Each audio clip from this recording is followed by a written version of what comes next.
welcome to our channel. So as you know that God has given us wonderful thing which is our brain. So let's use it and learn something new.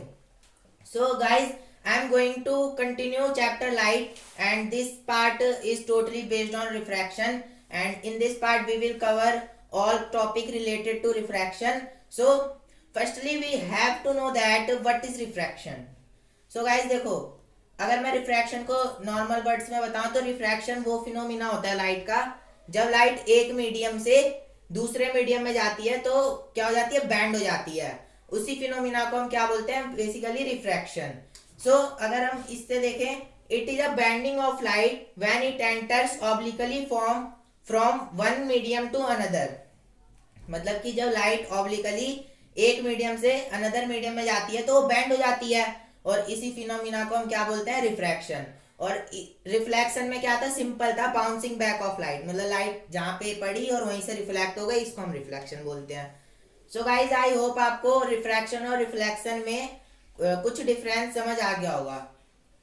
अगर मैं speed of light की बात करूं, मैंने पहले ही बताया था कि स्पीड ऑफ लाइट जो होती है सबसे ज्यादा होती है वैक्यूम में, विच इज 3 × 10⁸ मीटर पर सेकेंड। और अगर कोस की बात करूं कि भाई रिफ्रैक्शन होता किस वजह से है, बेसिकली ये स्पीड ऑफ लाइट की वजह से हो सकता है। जैसे कि आप मान लो कि आप कोई व्हीकल चला रहे हो, बाइक चला रहे हो। सो अगर खुला रोड रहेगा, मतलब मान लो हाईवे है, तो आप स्पीड में चलाओगे। अब गलियों में आप स्पीड में थोड़ी ना चलाओगे, वहां तो आपको स्पीड स्लो करनी पड़ेगी। सेम एज इट इज यही थिंग हैपन होती है रिफ्रैक्शन के साथ, कि अगर लाइट एक मीडियम से अनदर मीडियम में जा रही है तो उसकी जो स्पीड है ना वो कभी बढ़ जाती है और कभी वो कम हो जाती है। जैसे कि अगर हम इस वाले एग्जांपल से समझे, a pencil partially immersed in water appears to be bend. कभी भी आप कोई भी ग्लास बीकर होगा, कोई भी ग्लास का बर्तन होगा, उसमें आप पेंसिल को रख के देखना, आपको बेंड दिखाई देगी लाइट में, इस टाइप से। बेसिकली वो होता किस वजह से है, अब बाहर जो मीडियम था वो क्या था, एयर था। यहाँ पे जो मीडियम था एयर था। सो एयर जो है, मतलब स्पीड ऑफ लाइट जो एयर में है वो बहुत ज्यादा है। अब स्पीड ऑफ, और वाटर, यहाँ पे वाटर है, वाटर।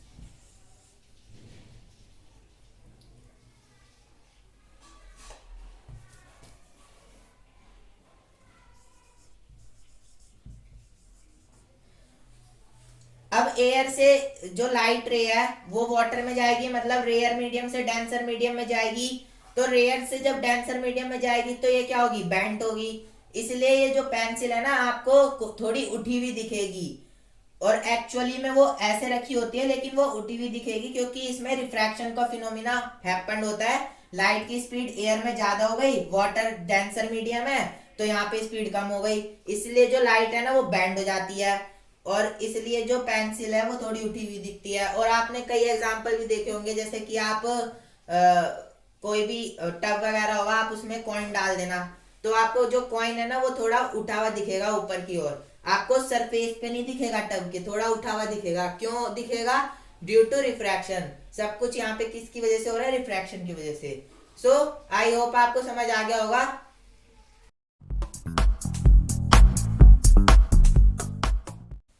सो गाइज अब हम पढ़ते हैं रिफ्रैक्शन थ्रू ग्लास स्लैब।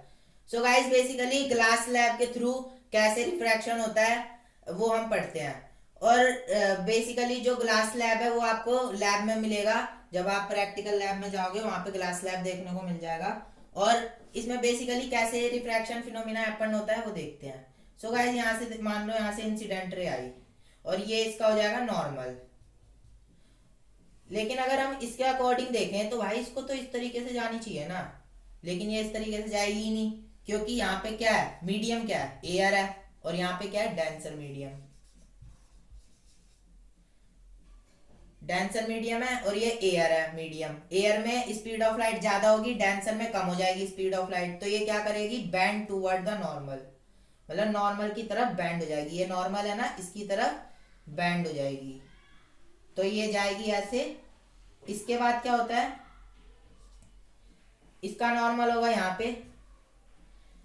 अब बेसिकली इसमें क्या होगा कि जो लाइट रे है ना अब वो फिर दोबारा रेयर मीडियम में आ रही है डेंसर से फिर दोबारा रेयर मीडियम में आ रही है, तो ये क्या होगा? सो गाइस जो एयर है ना, ये क्या हो जाएगा? रेयर मीडियम होगा, रेयर मीडियम। अब बेसिकली देखो, ये डेंसर मीडियम से लाइट रे फिर दोबारा रेयर मीडियम में आ रही है, तो ये band away from the normal जाएगी, मतलब कि ये नॉर्मल है तो ये इससे दूर जाएगी।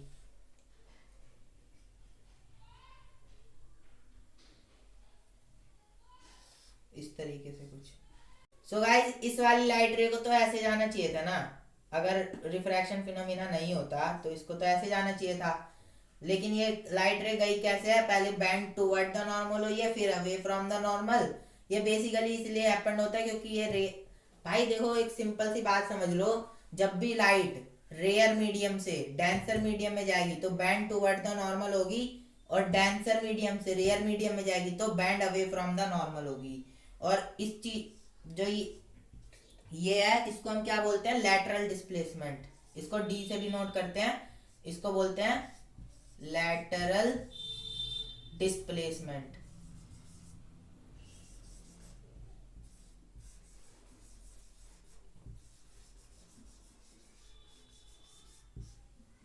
बेसिकली लैटरल डिस्प्लेसमेंट किस पे डिपेंड होता है?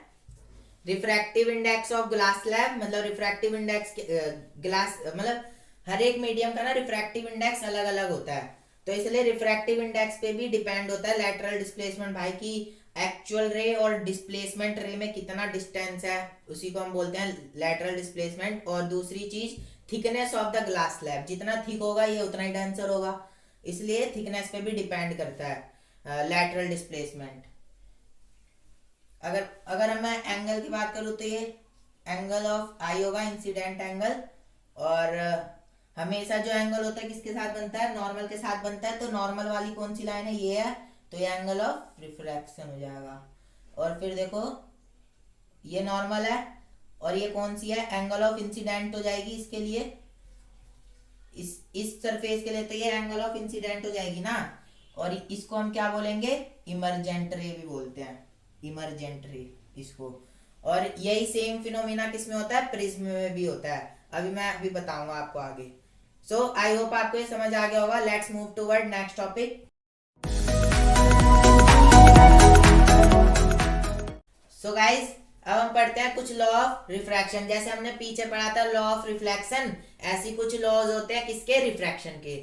सो गाइस पहला लॉ है इसका, the incident ray, reflected ray and, refraction के पहला है the incident ray, refracted ray and normal to the interface of two transparent media. Media का मतलब होता है जब एक से ज्यादा मीडियम होते हैं ना, तब हम उसको बोलते हैं मीडिया। यहाँ पे टू मीडियम है ना, इसलिए हम इसको क्या बोलेंगे? Media. At the point of incident all lie in the same plane, मतलब कि जो पहला वाला लो है वो मतलब सेम सा ही है, एंगल ऑफ रिफ्लेक्शन। पहला वाला जो लो है वो लॉ ऑफ रिफ्लेक्शन की तरह ही है, सेम है एकदम। इसमें भी क्या बोल रहा है? The incident ray, refracted ray and normal to the interface, सारे किसमें? एक ही प्लेन में लाई करते हैं। और दूसरा लॉ है Snell's law.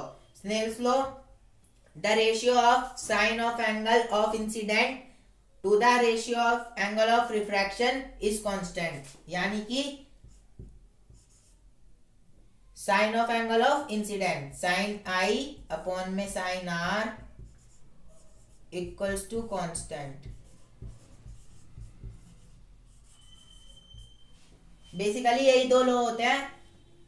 So I hope आपको समझ आ गया होगा। Let's move toward next topic. So guys अब हम पढ़ते हैं रिफ्रैक्टिव इंडेक्स। रिफ्रैक्टिव इंडेक्स को हम बेसिकली एन से डिनोट करते हैं। बेसिकली इसमें क्या होता है? Ratio of speed of light in given pair of media. अब मैंने आपको इसका मतलब समझाया था, जब भी कहीं मीडिया लिखा हुआ आ जाए इसका मतलब मीडियम एक नहीं है, मीडियम दो है। और इसका बेसिकली फॉर्मूला क्या होता है? Speed of light in medium one, velocity of light in medium one, velocity of light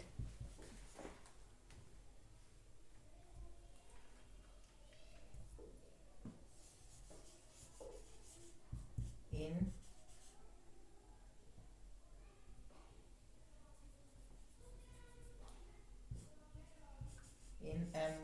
medium one and velocity of light in m2। इसका सिंपल से ये फॉर्मूला होता है velocity of light in medium one and velocity of light upon में velocity of light in medium two. So guys basically यही होता है refractive index. इसके बाद कुछ ना इस तरीके से भी डिनोट कर देते हैं समटाइम, जैसे कि n21 हो गया, ठीक है। तो n21 का मतलब क्या होगा, वेलोसिटी वो refractive index of second medium, refractive index of कौन सा medium, second medium with respect to one medium. जैसे कि अगर n21 लिखा हुआ है तो वेलोसिटी वो refractive index of second medium मतलब कि v1 अपॉन में v2। हम इसको इस तरीके से फॉर्मूले के फॉर्म में लिखेंगे n21 को। तो बेसिकली इसका मतलब क्या होता है, n21 का refractive index of second medium due to किसकी वजह से, वन की वजह से, with respect to one, due to नहीं विद रिस्पेक्ट टू वन। और अगर मैंने इसको ऐसे लिख दिया n12 तो इसका मतलब क्या होगा, refractive index of first medium with respect to refractive index of second medium. और अगर हम इसको फॉर्मूले के फॉर्म में लिखे n12 को तो इसको हम कैसे लिखेंगे, v2 अपॉन में v1, मतलब कि velocity of light in medium second and velocity upon में velocity of light in medium first. So I hope आपको ये समझ आ गया होगा। इसके बाद पढ़ते हैं absolute refractive index. So guys अब हम पढ़ते हैं refractive index. So guys refractive index simply एक वैल्यू होती है और इसका अगर हम डेफिनेशन की बात करें तो it is a ratio of speed of light in given pair of media. Media का मतलब दो मीडियम दे रखे होंगे, जैसे कि मान लो यहाँ पे दे रखा है एक एयर मीडियम, यहाँ पे दे रखा है एक वाटर। तो हमें क्या निकालना है, रिफ्रैक्टिव इंडेक्स। तो हम क्या करेंगे, सिंपल सा फॉर्मूला यूज करेंगे, velocity of light in medium one, m1 लिख देता हूं मैं, और ऐसे ही velocity of light in m2 medium two. So guys basically यही होता है ratio of speed of light in the given pair of media. Media इसलिए बोला क्योंकि यहाँ पे दो मीडियम है, दो मीडियम पे। और रिफ्रैक्टिव इंडेक्स ना बेसिकली मीडियम पे डिपेंड करती है, मतलब कि अगर जैसे मान लो ये एयर है, एयर का रिफ्रैक्टिव इंडेक्स क्या होता है, 1 होता है। और वाटर है, इसका रिफ्रैक्टिव इंडेक्स क्या होता है, 1.33 ऐसी कुछ होता है। सो गाइस अगर रिफ्रैक्टिव इंडेक्स जिसका कम होगा ना उसमें स्पीड ऑफ लाइट तो ज्यादा होगी। बेसिकली ये मीडियम पे डिपेंड करती है। तो एयर है, एयर क्या है हमारा, रेयरर मीडियम है। ये कौन सा मीडियम है, रेयरर मीडियम। और ये वाटर क्या है, डेंसर मीडियम। सो रेयरर मीडियम में तो स्पीड ऑफ लाइट मतलब ज्यादा होगी और डेंसर मीडियम में स्पीड ऑफ लाइट क्या हो जाएगी, कम हो जाएगी। इसलिए जो रिफ्रैक्टिव इंडेक्स की वैल्यू है वाटर में वो कितनी है, 1.3, और एयर में ये होती है 1 ही मान लो। तो यही होता है रिफ्रैक्टिव इंडेक्स। आई होप आपको समझ आ गया होगा। लास्ट बार एक बार और बता देता हूँ, रिफ्रैक्टिव इंडेक्स जो होता है वो बेसिकली मीडियम पे डिपेंड करता है कि भाई मीडियम कैसा है, रेयरर मीडियम है या फिर डेंसर मीडियम है। सो गाइस एक चीज बताना भूल गया था मैं यहाँ पे, अगर आपने कहीं ऐसे देख लिया एंड सो गाइस यहाँ पे मैं एक चीज बताना भूल गया था, अगर आपने कहीं पे भी ये देख लिया n21, n21 का मतलब क्या होगा, refractive index of second medium with respect to one. और इसमें आप इसको हम फॉर्मूला में कैसे पुट करेंगे, वेलोसिटी ऑफ मीडियम 1 अपॉन में velocity of light in medium 2। और अगर आपने ऐसे देख लिया n12 तो इसका मतलब क्या होगा, refractive index of medium first with respect to 2। तो इसका कैसे अगर फॉर्मूला में पुट करना है तो v2 अपॉन में v1। यही होता है इसका इस सिंबल का मतलब। सो आई होप आपको समझ आ गया होगा। अब हम पढ़ते हैं absolute refractive index. So guys अब हम पढ़ते हैं absolute refractive index. Basically absolute refractive index वो रिफ्रैक्टिव इंडेक्स होता है जब मीडियम जिसके रिस्पेक्ट में हम लेते हैं वो वैक्यूम हो या फिर एयर। मतलब इसकी सिंपल सी डेफिनेशन होती है, refractive index of medium with respect to vacuum और एयर, जैसे कि C upon V। Speed of light refractive index of medium with respect to vacuum, sorry V नहीं है यहाँ पे C से हम वैक्यूम और एयर को डिनोट करते हैं। और C मतलब स्पीड ऑफ लाइट एयर में कितनी होती है, 3 × 10⁸ मीटर पर second. So guys basically absolute refractive index होता है जब हम किसके रिस्पेक्ट में लेते हैं, refractive index of medium with respect to air और वैक्यूम। सिंपल सा ये, मतलब कि एयर और वैक्यूम के रिस्पेक्ट में जब रिफ्रैक्टिव इंडेक्स लेते हैं तो हम उसे क्या बोलते हैं, absolute refractive index. So guys अगर हमें ऐसे लिखना हो कि भाई रिफ्रैक्टिव इंडेक्स को मैं आर आई बोल देता हूँ, आप समझ जाना। Refractive index of medium one with respect to air, तो हम इसको कैसे लिखेंगे, N1 और यहाँ पे एयर। और अगर यहीं पर ही रिफ्रैक्टिव इंडेक्स ऑफ मीडियम 2, अगर मैं यहाँ पे लिख दूं medium 2 M2 with respect to air, तो यहाँ पे क्या आ जाएगा, 2N एयर। अगर मैं बात करूं कि भाई हमें लिखना है refractive index of medium 1 with respect to 2, medium 1 का तो था, मीडियम 1 का क्या था, ये 1N एयर, और मीडियम 2 का क्या था,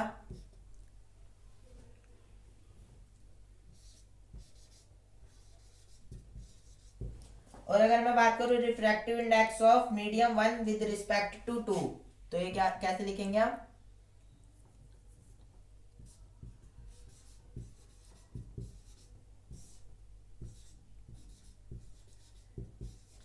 इसका फॉर्मूला ये बन जाएगा। अगर हमें लिखना है refractive index of medium 1 with respect to 2, तो 1N एयर और 2N एयर। हमने यहाँ पे हम यहाँ पे एयर की बात क्यों कर रहे हैं बार बार, क्योंकि एब्सोल्यूट रिफ्रैक्टिव इंडेक्स में एयर या वैक्यूम के रिस्पेक्ट में ही लेते हैं दूसरे मीडियम को।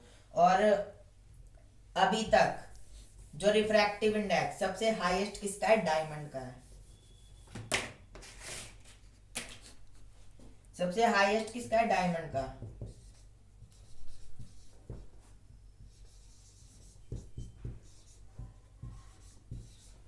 इतना है इसका रिफ्रैक्टिव इंडेक्स। इसका मतलब समझ रहे हो आप, नहीं समझ रहे? इसका मतलब है कि जो स्पीड ऑफ लाइट है ना, वो 1 अपॉन में 2.42 times less in diamond.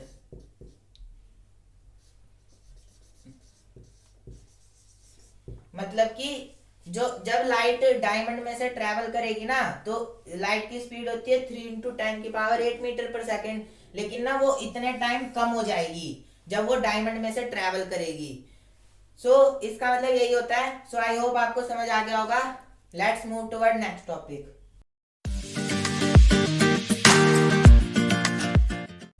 So guys अब हम पढ़ते हैं ऑप्टिकली रेयरर और डेंसर मीडियम। बेसिकली मैं पहले समझाता हूँ आपको डेंसर मीडियम। डेंसर मीडियम वो मीडियम होते हैं जहाँ पे मान लो गाढ़ापन, मतलब कि वहां पे जगह जो है ना वो बहुत कम है। बोलते नहीं यार वो डेंस एरिया है, बहुत पॉपुलेटेड एरिया, इसका मतलब क्या है, जगह बहुत कम है। जैसे कि डेंसर का अगर मैं एग्जांपल लूँ तो वाटर हो गया।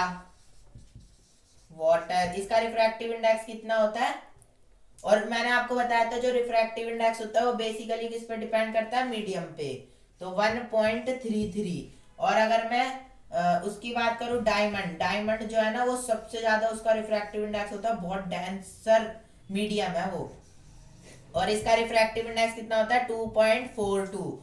और डेंसर मीडियम में जब लाइट रेयरर से डेंसर मीडियम में जब लाइट जाती है तो क्या होता है, बेंड्स टुवर्ड द नॉर्मल। जैसे कि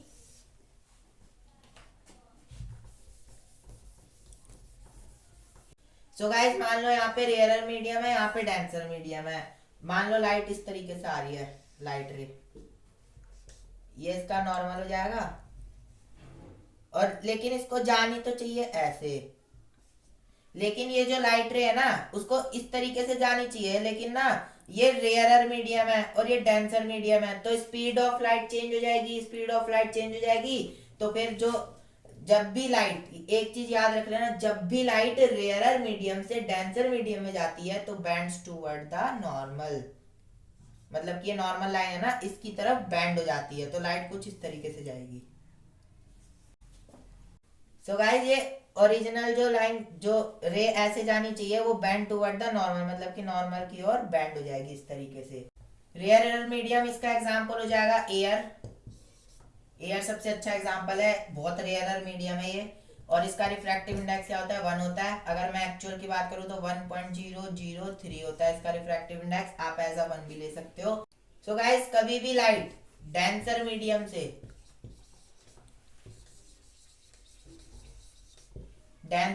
से मान लो लाइट रे कुछ इस तरीके से आ रही है डेंसर मीडियम से, तो यार इसको इसी तरफ जाना चाहिए, इसको किस तरफ जाना चाहिए, इस तरफ, और ये हो जाएगा इसका नॉर्मल। लेकिन यहाँ पे क्या होगा कि जो लाइट रे है ना वो कुछ इस तरीके से जाएगी, मतलब कि जो नॉर्मल लाइन है ना उससे दूर भागेगी, कुछ इस तरीके से ये शिफ्ट हो जाएगी इस तरफ।